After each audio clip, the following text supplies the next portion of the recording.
Assalamualaikum warahmatullahi wabarakatuh.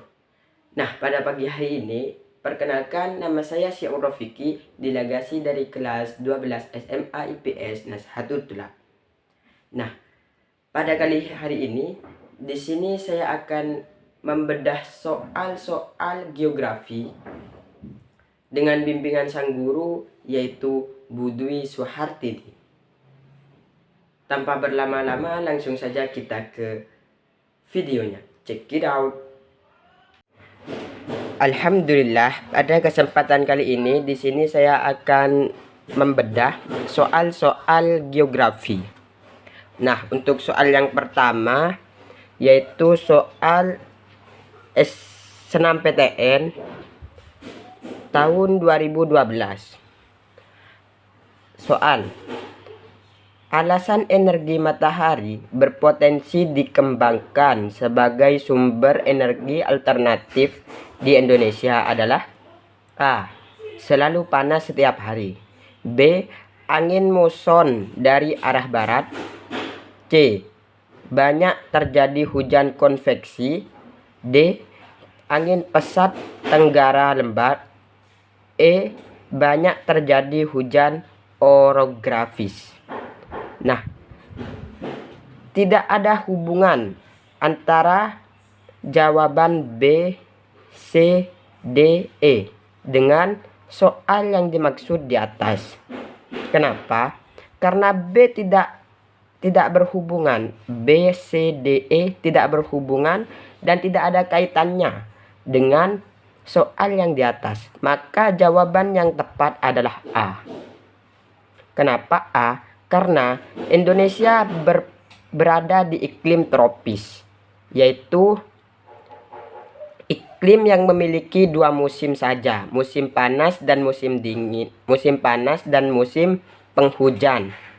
Artinya, meskipun Indonesia mengalami musim penghujan, akan tetapi Indonesia itu selalu panas, sehingga selalu panas setiap hari ini yang menjadi alasan energi matahari berpotensi untuk dikembangkan di negara tercinta ini, negara Indonesia, untuk menjadi sumber energi alternatif bagi negara kita, negara Indonesia.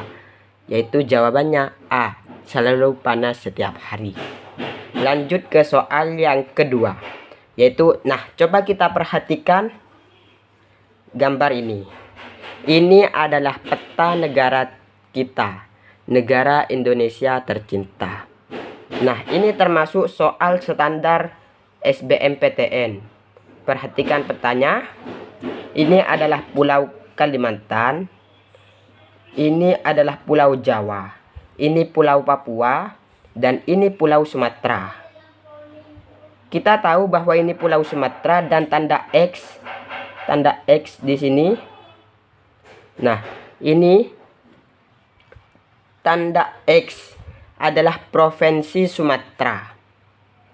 Provinsi Sumatera, dan tanda X ini adalah Lampung, Kota Lampung. Sumber daya alam yang terletak di daerah yang bertanda X adalah, nah, ini daerah Sumatera. Ini Provinsi Sumatera, daerah Lampung.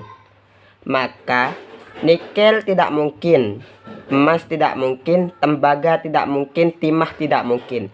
Maka jawaban yang benar dari soal 29 ini adalah mangan. Kita ketahui bahwa mangan itu dihasilkan oleh Lampung dan penyumbang mangan terbanyak. Bukan terbanyak sih, tapi penyumbang mangan yang menyumbang ke Indonesia, yaitu Lampung. Lanjut ke soal nomor 30. Dan soal ini sekaligus penutup dari soal geografi yang akan saya bahas. Soal SBMPTN tahun 2014. Analisis hubungan manusia dan lingkungan fisik buatan yang dapat diterapkan untuk menentukan faktor penyebab terjadinya banjir di kota adalah A. Produksi sampah tinggi, B. Luasan ruang cukup terbuka, C. Koefisien dasar bangunan tinggi, D.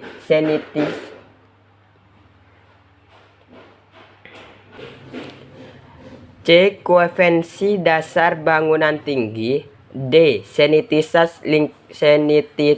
Sanitasi lingkungan buruk, E. Ketersediaan drainase cukup.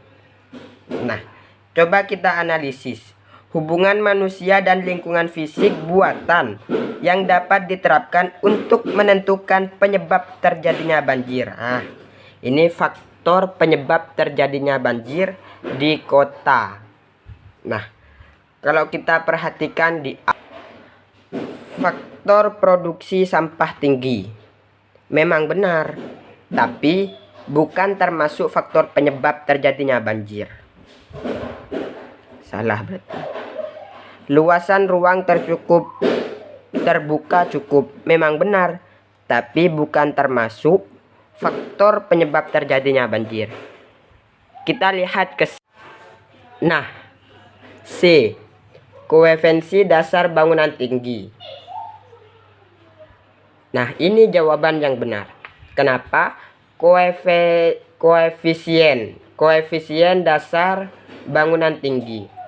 Sehingga di perkotaan itu kan memiliki banyak bangunan yang tinggi-tinggi, gedung-gedung tinggi-tinggi. Sehingga karena banyaknya bangunan yang ada di kota itu terlalu tinggi, sehingga air yang turun dari langit, air hujan itu tidak mampu lagi diserap karena tidak ada lahan yang cukup untuk menyerap air yang datang secara bersamaan.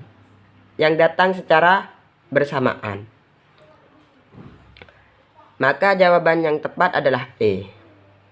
Karena bangunan di perkotaan itu tinggi-tinggi, sehingga tidak ada lahan untuk air yang datang secara bersamaan itu diserap, maka sehingga ini yang menjadi penyebab terjadinya banjir di perkotaan.